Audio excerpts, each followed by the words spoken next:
से करीब 1 साल पहले मेरे पास एक फ़ोन आया।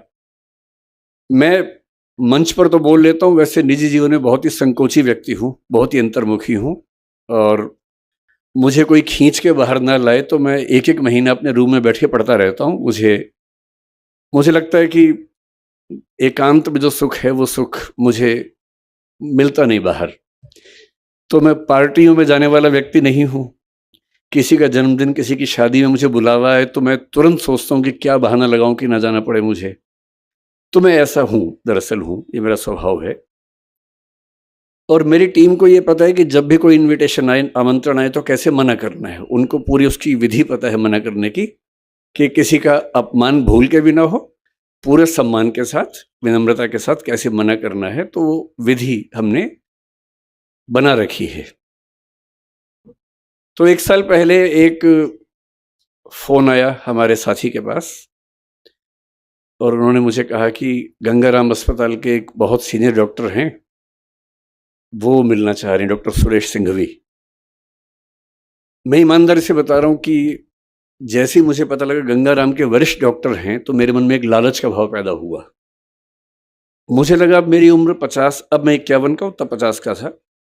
मुझे लगा कुछ साल के बाद ज़रूरत पड़ेगी गंगाराम की मुझे।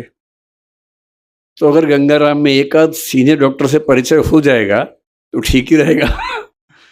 जब नौबत आएगी तो सीधे एंट्री मिल जाएगी, एडमिशन सीधे मिल जाएगा। तो मैंने कहा ऐसा है तो मिल लेते हैं।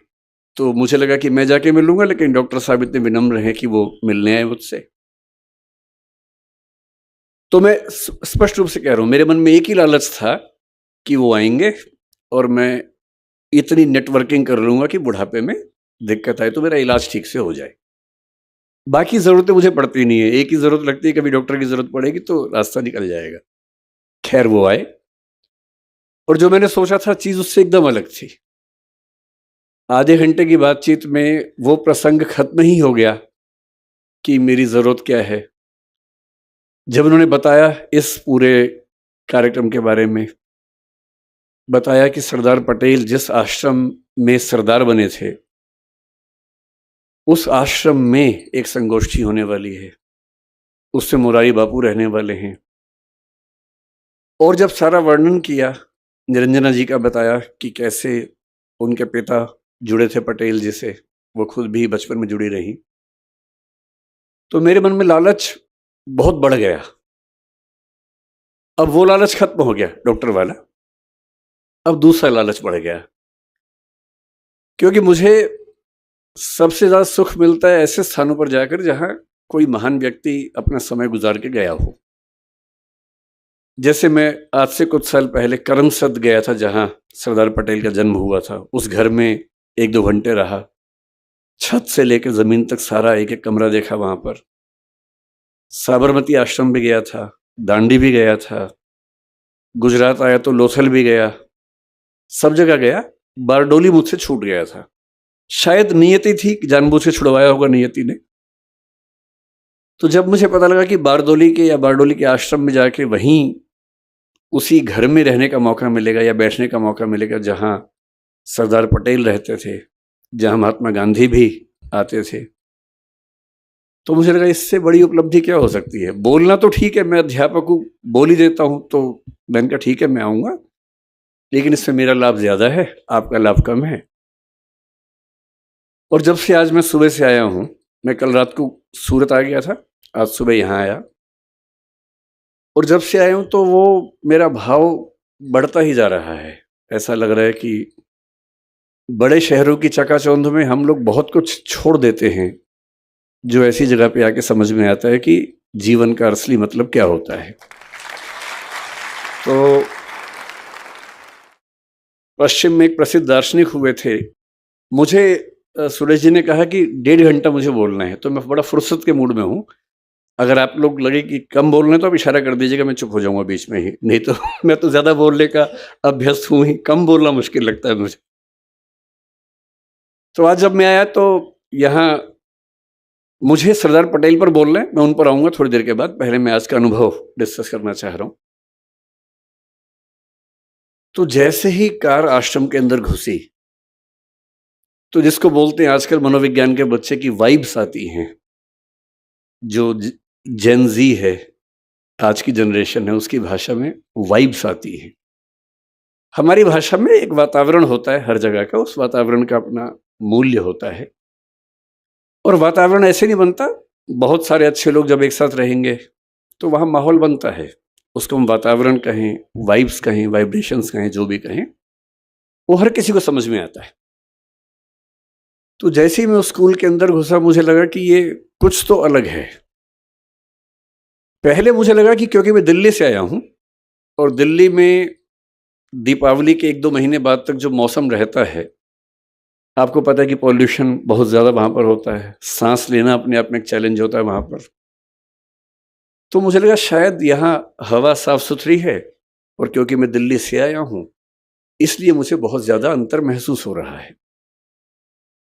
और मामला सिर्फ बाहर की हवा का नहीं, अंदर की हवा का भी है। और दिल्ली में जो लोग हैं उनके बाहर के साथ साथ अंदर की हवा भी खराब हो जाती है। एक शायर ने दिल्ली के बारे में बड़ा अच्छा लिखा है, जो मैं हर दीपावली के बाद अपने घर में सुनाता रहता हूँ सबको। चेहरे पे सारे शहर के गर्द और मलाल है। गर्द का मतलब है धूल, मिट्टी, और मलाल मतलब दुख, पीड़ा, वेदना, बेचैनी, परेशानी। तो चेहरे पे सारे शहर के गर्द और मलाल है, दुख है और धूल मिट्टी है। कितना सुंदर कहा। चेहरे पे सारे शहर के गर्द और मलाल है, जो दिल का हाल है वही दिल्ली का हाल है। तो पूरी की पूरी दिल्ली, ये गर्द जो है, धूल मिट्टी, तो दीपावली के बाद 2 महीने होती है, लेकिन जो अंदर की धूल मिट्टी है साल भर रहती है।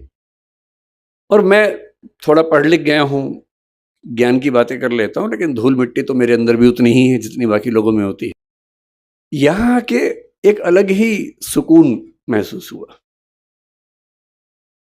उन बच्चों के चेहरे पर जो भाव थे, फिर मैंने स्कूल देखा ध्यान से। मैं इतने साल से, 26 साल से काम कर रहा हूँ, भारत सरकार में काम किया, अपनी एक कंपनी चलाता हूँ जिसमें करीब 2-2.25 हज़ार लोग काम करते हैं मेरे साथ में। और अचानक मैंने एक ऑफिस देखा स्कूल का, जिस ऑफिस में प्रिंसिपल से लेकर क्लर्क तक सब एक ही कमरे में बैठते हैं, कोई हिरार्की ही नहीं है। और मुझे लगा कि मेरी सारी किताबें जो हिरार्की सिस्टम से प्रशासन कैसे चलता है, वो अचानक बेकार साबित हुई। बिना सोपान क्रम के कोई व्यवस्था चल सकती है, हम तो नहीं सोचते थे, पर यहाँ चल रही है। फिर मैंने देखा कि स्कूल के बच्चे, उन सब की एक-एक अलमारी है, उसी में उनको अपना सामान रखना है, किताबें रखनी है, कपड़े रखने हैं। सब ने बड़ा सहेज के रखे हुए हैं। मुझे अपने बच्चे याद आए। कमरा तो उनके पास भी है, पर वो इतना साफ तो कभी नहीं होता जब तक कोई थर्ड पार्टी आके साफ ना करे उसको। या तो मम्मी साफ करे, पापा साफ करे, या कोई और साफ करे। इतना करीने से कैसे बच्चे रह सकते हैं? और किसी की अलमारी पर कोई ताला भी नहीं है। तो मैंने पूछा कि ताला नहीं होने की वजह, तो बताया गया कि हम चाहते हैं कि बच्चे खुद ही सीखें कि अगर हम किसी की चोरी करेंगे तो कोई हमारी भी तो करेगा, और चोरी नहीं करनी है, ये स्वभाव का हिस्सा बन जाए। ये इसकी ट्रेनिंग है, इसका प्रशिक्षण है। बच्चे अपना खाना भी खुद बना रहे हैं, बर्तन भी खुद धो रहे हैं। 10वीं के बच्चे दिल्ली में ये कह के आतंक मचाए रखते हैं कि मेरा 10वीं का एग्जाम है, तो ना मैं खाना तो खैर बनाने का सवाल ही पैदा नहीं होता है, बर्तन धोने का तो मसला ही नहीं है उनके सामने। उनसे तो आप ये भी कहें कि 1 गिलास पानी ला के, तो 10वीं का एग्जाम बीच में आ जाता है। तो ये बच्चे 10वीं का एग्जाम भी दे रहे हैं, खाना बना रहे हैं, बर्तन धो रहे हैं, अपना सब कुछ कर रहे हैं। स्वावलंबन, जो महात्मा गांधी कहा करते थे, उसका जीता जागता उदाहरण। और उसके बाद बच्चों के चेहरे पर ऐसा सुकून है, जो सुकून दिल्ली के वीडियो गेम खेलते बच्चों के चेहरे पर कभी नहीं दिखता है। तो मुझे कभी कभी क्या होता है, मैं जिक्र कर रहा था कि पश्चिमी दार्शनिक हुआ हाइडेगर नाम के, 20वीं शताब्दी की शुरुआत में ही, जर्मनी की बात है, जब जर्मनी विश्व युद्धों की दुनिया में आ गया था, उस समय की बात है। उन्होंने एक बड़ी गहरी बात कही। उन्होंने कहा कि हम लोग जिंदगी जीते रहते हैं, किसी से लड़ते हैं, किसी से प्यार करते हैं, फिर झगड़ा करते हैं, लड़ते हैं, सफल होते हैं, किसी को हराते हैं, किसी से हारते हैं तो नफरत पाल लेते हैं, हराते हैं तो ये भाव मन में आता है कि मैंने हरा दिया, मैं विजेता हूं। इसी सब तिकड़म भरे अनुभवों को हम मिला के एक शब्द बोलते हैं जिंदगी, लाइफ। लेकिन कभी कभी ऐसा होता है जिंदगी में कि अचानक कोई इंसिडेंट होता है। वो इंसिडेंट क्या होता है, जैसे मान लीजिए कि मैं और मेरा दोस्त सड़क पे जा रहे हैं, अचानक एक ट्रक की कार ब्रेक फेल हुई, उसे टक्कर मारी और मेरे साथ जो मेरा दोस्त था उसकी मौत हो गई और मैं बच गया। अब जो मुझे एहसास होगा, उस एहसास का मतलब है नथिंगनेस, शून्यता। उस मोमेंट पे, उस क्षण में ये लगता है कि क्या है जिंदगी में ऐसा, और मैं जो इकट्ठा करने में लगा हूं, मैं जो ताकत के पीछे भाग रहा हूं, मैं जिस 8 साल बाद की प्रमोशन के लिए अभी से रात दिन जुटा हुआ हूं, ये सब तो 1 सेकंड का खत्म होने का वाला खेल है। जिस जिंदगी का 1 सेकंड बाद का अता पता नहीं है, भरोसा नहीं है, कल सुबह मैं उठूंगा भी या नहीं ये भी नहीं पता है, और मैं ऐसी जिंदगी जी रहा हूं जो 10 साल बाद मैं ये बन जाऊंगा, 18 साल बाद मेरी प्रमोशन ये होगी, मैं सेक्रेटरी बन जाऊंगा या मैं हाई कोर्ट का जज बन जाऊंगा। इस अनुभव में जो लोग थोड़े ज्यादा सेंसिटिव हैं, संवेदनशील हैं, वो इस अनुभव को झेल नहीं पाते, और उनके लिए इसी बिंदु पर टर्निंग पॉइंट आता है और वो जीवन का रास्ता मोड़ लेते हैं कि जब जीवन में कुछ भरोसा नहीं तो मैं इन निरर्थक चीजों के पीछे क्यों भागता रहूं। क्यों ना मैं किसी ऐसी सार्थक चीज की तलाश करूं जो अंततः मुझे सुकून देती हो। और हम जीवन क्यों जीते हैं? मैं दर्शन विषय का विद्यार्थी हूं, पढ़ाता भी हूं। भारत के, दुनिया के सब दार्शनिकों को पढ़ने पढ़ाने की प्रक्रिया में मैंने पाया कि अंततः सभी के मन में एक ही बात है, अलग अलग शब्दों से कहते हैं, और वो ये है कि जीवन का अंत इसी बात पे है कि मुझे सुकून मिले, मुझे आनंद मिले, मुझे सुख मिले। और सारे भौतिक सुखों के बाद देश की राजधानी की सारी ताकत को देखने समझने के बाद अगर उससे ज्यादा सुकून बारडोली के आश्रम में है, तो इसका मतलब है कि जीवन का सही अर्थ तो यहां आके खुलेगा, वहां तो नहीं खुलेगा।